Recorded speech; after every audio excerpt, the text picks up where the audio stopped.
Liebe Mitchristen, ich begrüße Sie alle ganz herzlich zum heutigen Gottesdienst. Im Namen des Vaters und des Sohnes und des Heiligen Geistes. Amen.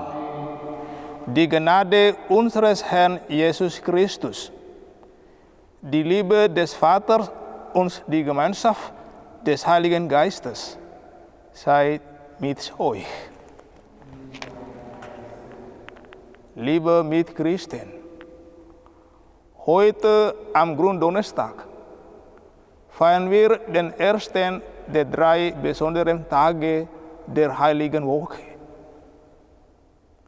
Leider können wir nicht wie gewöhnlich feiern. Jetzt wird unser Zuhause zu einer kleinen Kirche für die ganze Familie oder für uns allein, um diese Feier zu begehen.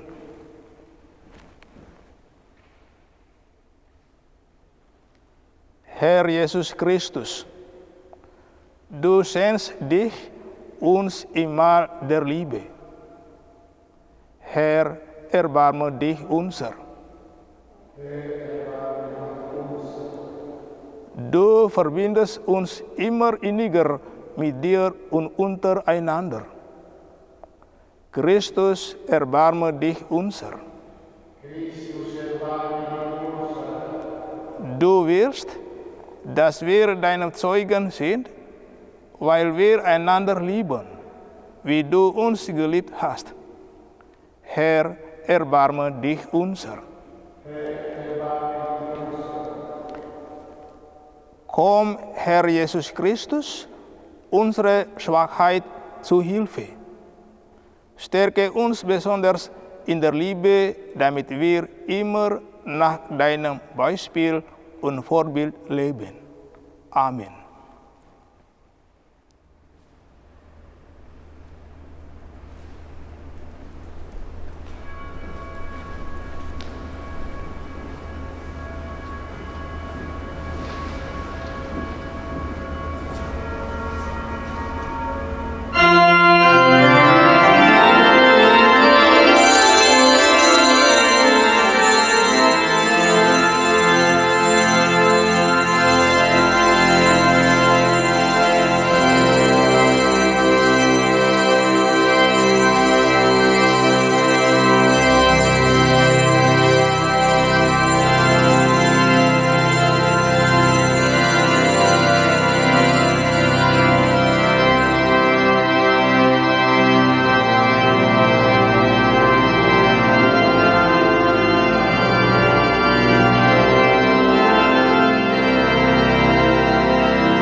Lasset uns beten.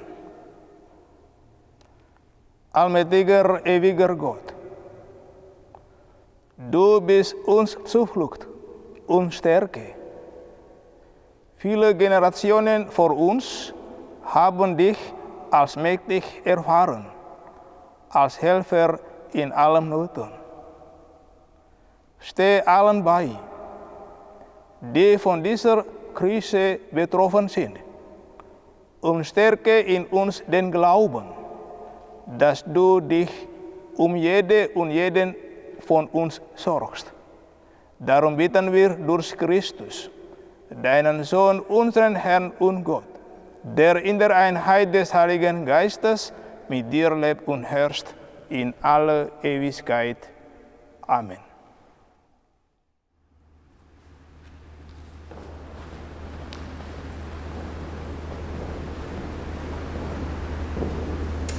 Lesung aus dem Buch Exodus. In jenen Tagen sprach der Herr zu Mose und Aaron im Land Ägypten: Dieser Monat soll die Reihe eurer Monate eröffnen. Er soll euch als der erste unter den Monaten des Jahres gelten, sagt der ganzen Gemeinde. Am 10. dieses Monats soll jeder ein Lamm für seine Familie holen, ein Lamm für jedes Haus. Ist die Hausgemeinschaft für ein Lamm zu klein, so nehme er es zusammen mit dem Nachbarn, der seinem Haus am nächsten wohnt, nach der Anzahl der Personen. Bei der Aufteilung des Lammes müsst ihr berücksichtigen, wie viel der Einzelne essen kann. Nur ein fehlerfreies, männliches, einjähriges Lamm darf es sein, das Junge eines Schafes oder einer Ziege müsst ihr nehmen. Ihr sollt es bis zum 14. Tag dieses Monats aufbewahren. In der Abenddämmerung soll die ganze versammelte Gemeinde Israel es schlachten.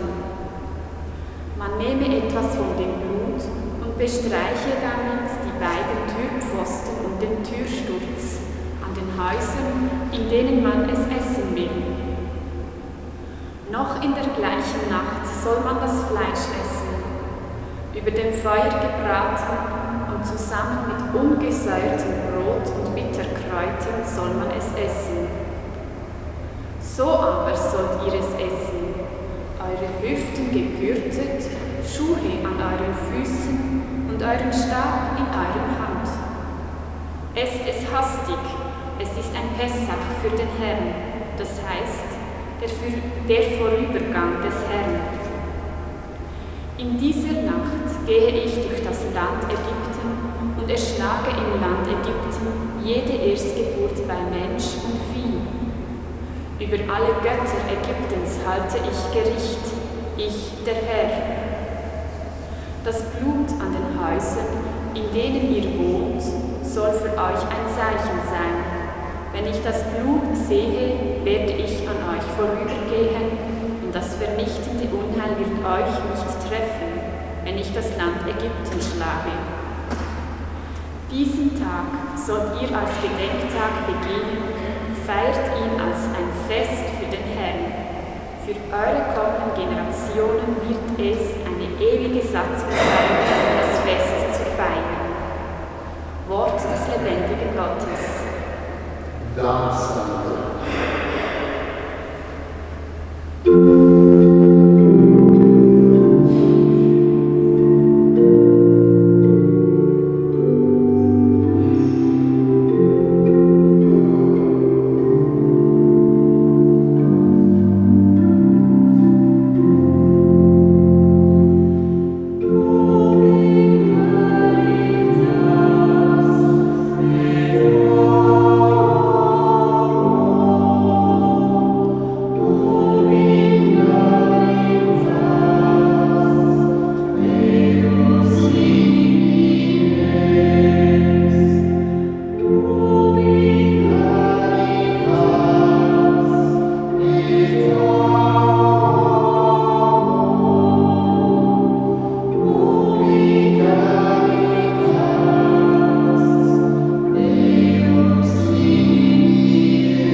Dalla prima lettera di San Paolo Apostolo ai Corinzi.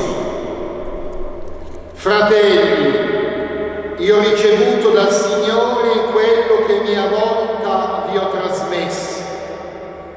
Il Signore Gesù, nella notte in cui veniva tradito, prese del pane e, dopo aver reso grazie, lo spezzò e disse: questo è il mio corpo che è per voi, fate questo in memoria di me. Allo stesso modo, dopo aver cenato, prese anche il calice dicendo: questo calice è la nuova alleanza nel mio sangue. Fate questo ogni volta che ne bevete in memoria di me. Ogni volta infatti che mangiate questo pane e bevete al calice, voi annunciate la morte del Signore finché Egli venga. Parola di Dio, rendiamo grazie a Dio.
Der Herr sei mit euch und mit deinem Geist. Aus dem heiligen Evangelium nach Johannes. Ehre sei dir, o Herr. Es war vor dem Paschafest. Jesus wusste, dass seine Stunde gekommen war, um aus dieser Welt zum Vater hinüber zu gehen. Da er die Seinen liebte, die in der Welt waren, liebte er sie bis zur Vollendung. Es fand einmal statt, und der Teufel hatte Judas, dem Sohn des Simon Iskariot, schon ins Herz gegeben, ihn auszuliefern. Jesus, der wusste, dass ihm der Vater alles in die Hand gegeben hatte und dass er von Gott gekommen war und zu Gott zurückkehrte, stand vom Mahl auf, legte sein Gewand ab und umgürtete sich mit einem Leinentuch. Dann goss er Wasser in eine Schüssel und begann, den Jüngern die Füße zu waschen und mit dem Leinentuch abzutrocknen, mit dem er umgürtet war. Als er zu Simon Petrus kam, sagte dieser zu ihm: Du Herr, willst mir die Füße waschen? Jesus sagte zu ihm: Was ich tue, verstehst du jetzt noch nicht, doch später wirst du es begreifen. Petrus entgegnete ihm: Niemals sollst du mir die Füße waschen. Jesus erwiderte ihm: Wenn ich dich nicht wasche, hast du keinen Anteil an mir. Da sagte Simon Petrus zu ihm: Herr, dann nicht nur meine Füße, sondern auch die Hände und das Haupt. Jesus sagte zu ihm, wer vom Bad kommt, ist ganz rein und braucht sich nur noch die Füße zu waschen. Auch ihr seid rein, aber nicht alle. Er wusste nämlich, wer ihn ausliefern würde. Darum sagte er, ihr seid nicht alle rein. Als er ihnen die Füße gewaschen, sein Gewand wieder angelegt und Platz genommen hatte, sagte er zu ihnen, begreift ihr, was ich an euch getan habe? Ihr sagt zu mir Meister und Herr, und ihr nennt mich mit Recht so, denn ich bin es. Wenn nun ich, der Herr und Meister, euch die Füße gewaschen habe, dann müsst auch ihr einander die Füße waschen. Ich habe euch ein Beispiel gegeben, damit auch ihr so handelt, wie ich an euch gehandelt habe. Evangelium unseres Herrn Jesus Christus.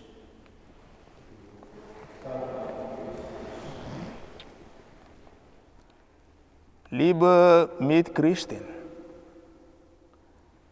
der Hohe Donnerstag erinnert uns an den letzten Abend, den Jesus mit seinen Freunden zusammen verbracht hat. Jesus weiß, dass seine Stunde gekommen ist. Er legt seine ganze Liebe in zwei Handlungen, in die Fußwaschung und in das Mahl. Beide Handlungen sind ein Zeichen für die Gemeinschaft mit ihm und miteinander. Beide Male gibt er den Auftrag, tut das. Tut einander, wie ich euch getan habe. Das soll immer wieder unser Bemühen sein, die Liebe Jesu zu begreifen, tief und immer tiefer zu verstehen und dann diese Liebe zu üben und weiter zu schenken. Jetzt erleben wir eine schwierige Zeit.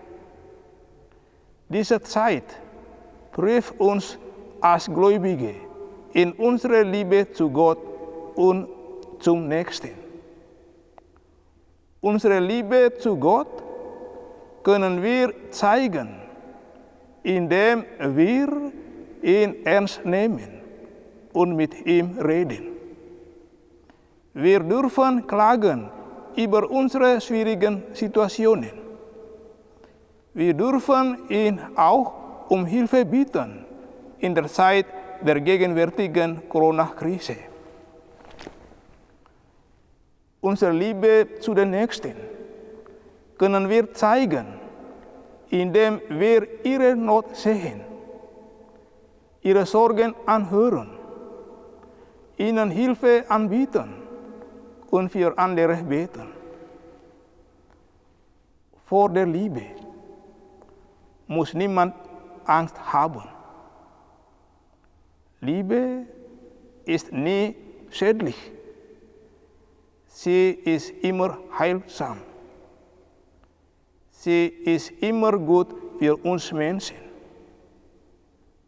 Mit einer Liebe, die das Leben und das ganze Dasein verwandelt, sollen alle, die an Jesus glauben, angesteckt werden. Amen.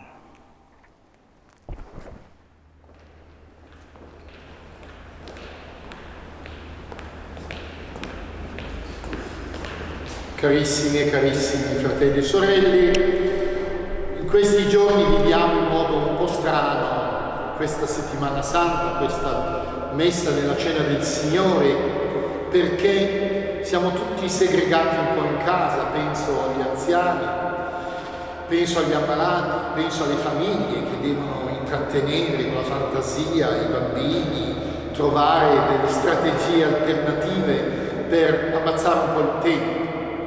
Siamo invitati anche noi al sacrificio, però questo sacrificio forse porterà anche dei frutti. Non dobbiamo vedere solo il lato negativo del virus, ma vedere i frutti positivi.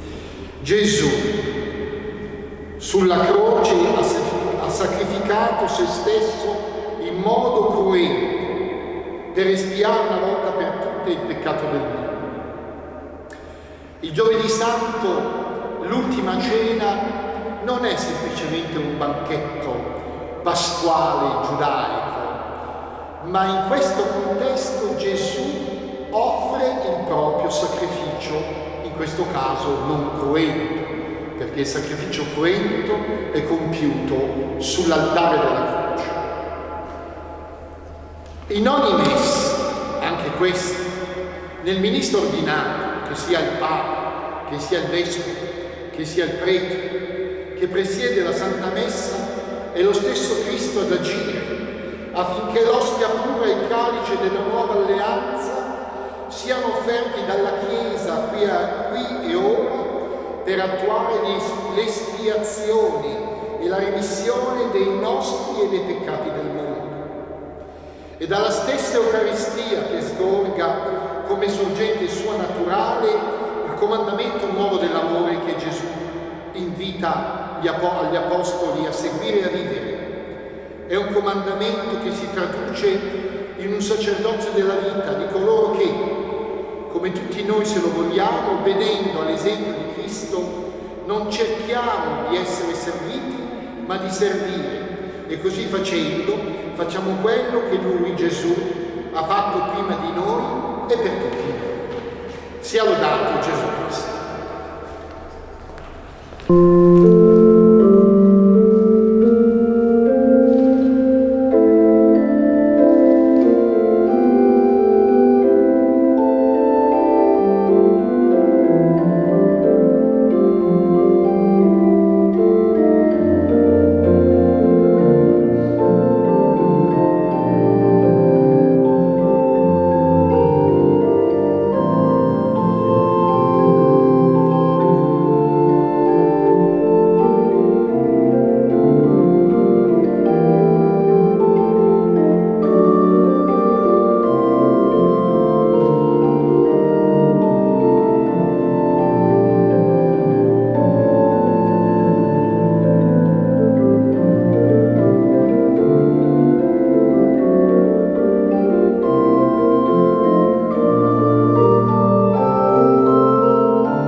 Herr Jesus Christus, voll Vertrauen wenden wir uns in diesen schweren Zeiten mit unseren Bitten an dich und deine unendliche Liebe und Barmherzigkeit.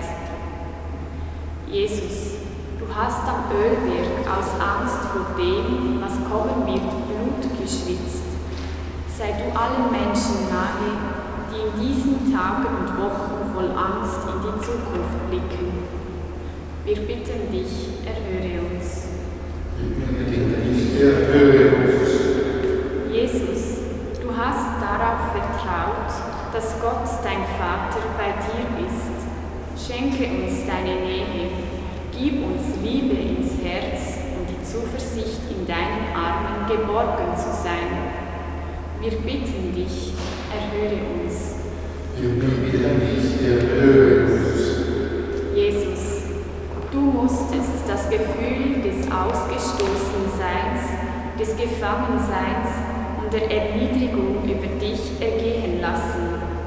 Hilf allen betroffenen Menschen, die durch das Coronavirus stigmatisiert und von ihrer Umwelt gemieden werden.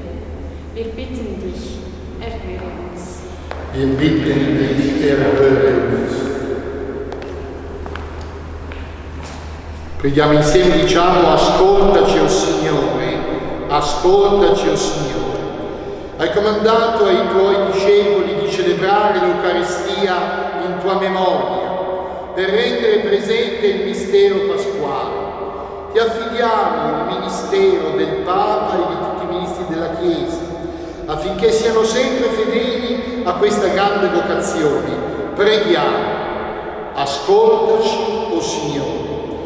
Ci hai riuniti per celebrare la Santa Cena, memoriale del tuo sacrificio sulla croce. La comunione con te ci renda nuovi e liberi di abbracciare cammini di speranza, per testimoniare a tutti il tuo amore. Preghiamo: ascoltaci, o Signore.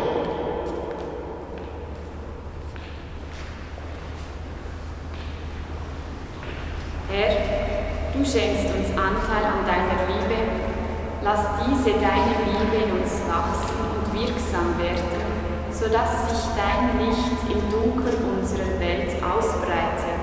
Das erbitten wir vom Vater durch dich, der sich für uns hingegeben hat. Amen.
Guter Gott, dein Sohn Jesus Christus nahm beim Abendmahl Brot und Wein als Zeichen seiner Gegenwart unter den Menschen. Wandle mit diesen Gaben auch uns, damit wir aus dem Gedächtnis an Jesus Christus unser Leben gestalten und Liebe schenken. Darum bitten wir durch Christus, unseren Herrn. Amen. Amen. Der Herr sei mit euch. Und mit deinen Geisten. Erhebet die Herzen. Wir haben sie beim Herrn. Lasset uns danken dem Herrn, unserem Gott. Das ist würdig und recht. In Wahrheit ist es würdig und recht, dir Herr, heiliger Vater, allmächtiger, ewiger Gott, immer und überall zu danken. Du hast deinen eingeborenen Sohn gesalbt mit dem Heiligen Geist, uns ihn bestellt zum Hohen Priester des neuen und ewigen Bundes. Du hast bestimmt, dass dieses eine Priestertum fortlebe in deiner Kirche. Denn Christus hat dein ganzes Volk ausgezeichnet mit der Würde seines königlichen Priestertums. Aus ihm hat er in brüderlicher Liebe Menschen erwählt. die durch Auflegung die Hände teilhaben in seinen priesterlichen Dienste. In seinem Namen feiern sie immer neu das Opfer, durch das die Menschen erlöst hat, und bereiten deinen Kindern das Ostermahl. Sie dienen deinem Volke in Werken der Liebe. Sie nähren es durch das Wort und stärken es durch die Sakramente. Ihr Leben sollen sie einsetzen für dich und das Heil der Menschen, den Vorbild Christi folgen und dir ihre Liebe und ihren Glauben in Treue bezeugen. Darum preisen wir dich mit allen Chören der Engel und singen vereint mit ihnen das Lob deiner Herrlichkeit. Sanctus, Sanctus, Sanctus Dominus Deus Sabaoth, pleni sunt cieli et terra, gloria tua, Hosanna in excelsis, benedictus qui venit in nomine Domini, Hosanna in excelsis.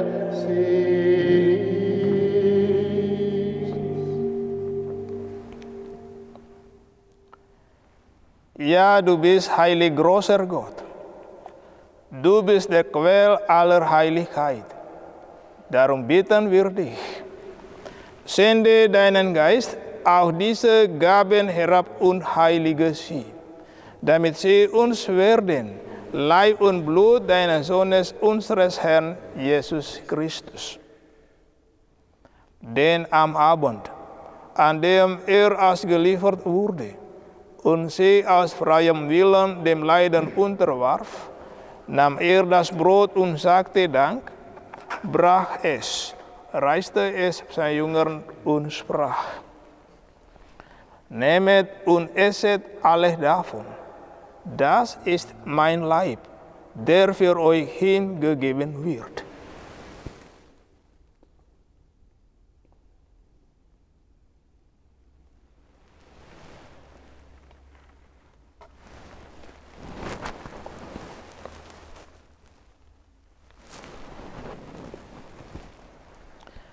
Ebenso nahm nach dem Mahl den Kelch, dankte wiederum, reichte ihm seinen Jüngern und sprach: Nehmet und trinket alles daraus, das ist der Kelch des neuen und ewigen Bundes, mein Blut, das für euch und für alle vergossen wird zur Vergebung der Sünden.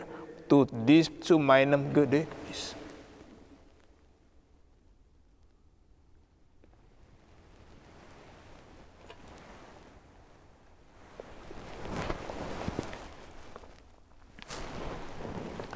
Geheimnis des Glaubens. Deinen Tod, o Herr, verkünden wir, und deine Auferstehung preisen wir, bis du kommst in Herrlichkeit. Darum, gütiger Vater, wann wir das Gedächtnis des Todes und der Auferstehung deines Sohnes, uns bringen dir so das Brot des Lebens und den Kelch des Heiles dar. Wir danken dir, dass du uns berufen hast, vor dir zu stehen und dir zu dienen. Wir bitten dich, schenke uns Anteil an Christi Leib und Blut und lass uns eins werden durch den Heiligen Geist. Ricordati, Padre, della tua Chiesa diffusa su tutta la terra. Rendila perfetta nell'amore in unione con il nostro Papa Francesco, il nostro Vescovo Felix e tutto l'ordine sacerdotale. Ricordati dei nostri fratelli e sorelle che si sono addormentate nella speranza della risurrezione. Ricordati soprattutto delle vittime del coronavirus e di tutti i defunti di queste giornate. E di tutti i defunti e le defunte che si affidano alla tua clemenza. Ammettili a godere la luce del tuo volto.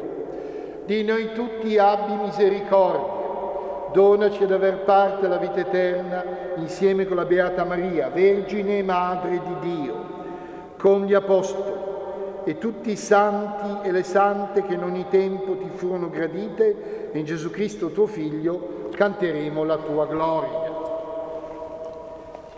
Durch ihn und mit ihm und in ihm ist dir Gott allmächtiger Vater, in der Einheit des Heiligen Geistes, alle Herrlichkeit und Ehre, jetzt und in Ewigkeit.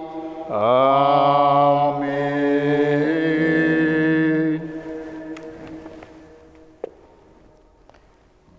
Wir heißen Kinder Gottes und sind es. Darum beten wir voll Vertrauen. Vater unser im Himmel, geheiligt werde dein Name, dein Reich komme, dein Wille geschehe, wie im Himmel, so auf Erden. Unser tägliches Brot gib uns heute und vergib uns unsere Schuld. Ja, wir vergeben unseren Schuldigern und führ uns nicht in Versuchung, sondern erlöse uns von den Bösen. Denn dein ist das Reich und die Kraft und die Herrlichkeit in Ewigkeit. Amen. Der Herr hat zu seinen Aposteln gesagt: Frieden hinterlasse ich euch, meinen Frieden gebe ich euch. Deshalb bitten wir: Herr Jesus Christus, schau nicht auf unsere Sünden, sondern auf den Glauben deiner Kirche und schenke ihr nach deinem Willen Einheit und Frieden. Dieser Friede des Herrn sei allezeit mit uns und mit deinem Geistes.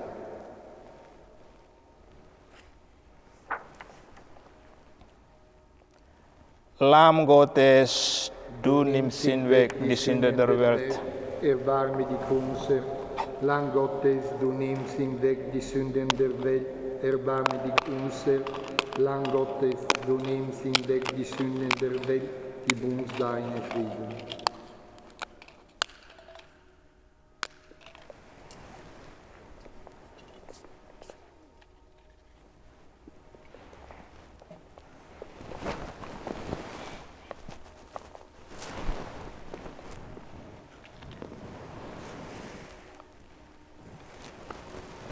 Seht das Lamm Gottes, das hinwegnimmt die Sünder der Welt. Herr, ich bin nicht würdig, dass du eingehst unter mein Dach, aber sprich nur ein Wort. So wird meine Seele gesund. Kostet und seht, wie gut der Herr ist.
Lasset uns beten. Herr unser Gott, wir danken dir für dein Wort und Beispiel, das jetzt in unserer Mitte gegenwärtig geworden ist, damit Glaube, Hoffnung und Liebe in uns wachsen. Wir danken dir für deine Liebe, die du uns bis in den Tod hinein erwiesen hast. Bleibe auch in Zukunft bei uns, damit dein Beispiel abhärben kann in unserem Leben. Darum bitten wir durch Christus, unseren Herrn. Amen.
Dich suche ich, meine Seele dürstet nach dir schmachtet mein Leib, wie dürres, lechzendes Land ohne Wasser.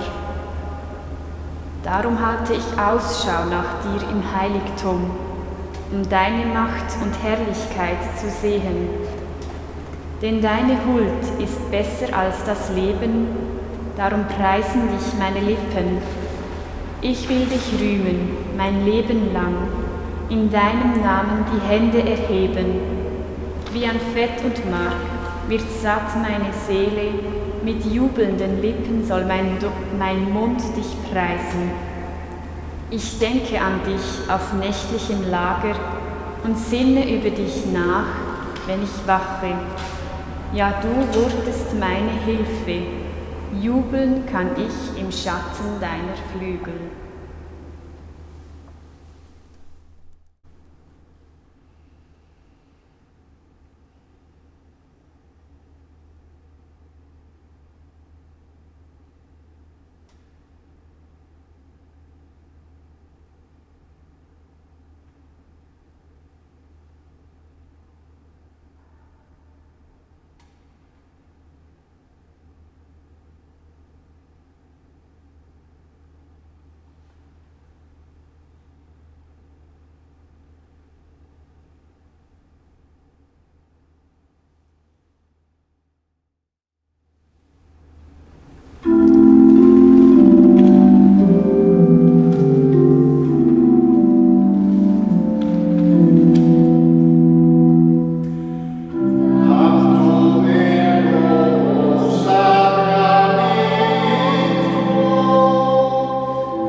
Oremus, Deus, qui nobis sub sacramento mirabili, passioni tue memoria reliquisti, trique quesumus ita nos corporis et sanguinis, tui sacri mysteria venerali, ut redentionis tue fructum in nobis dirigitur sentiamus, qui vivis et regnas in saecula saeculorum.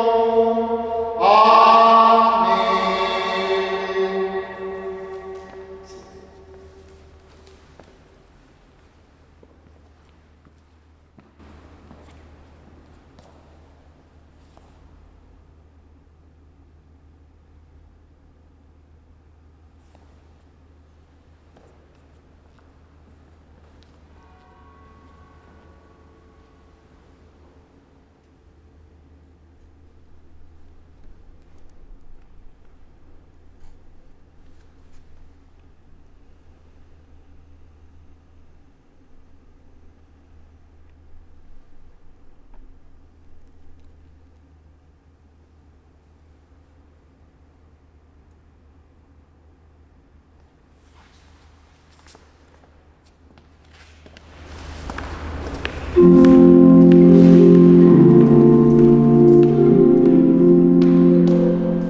Get him in freedom.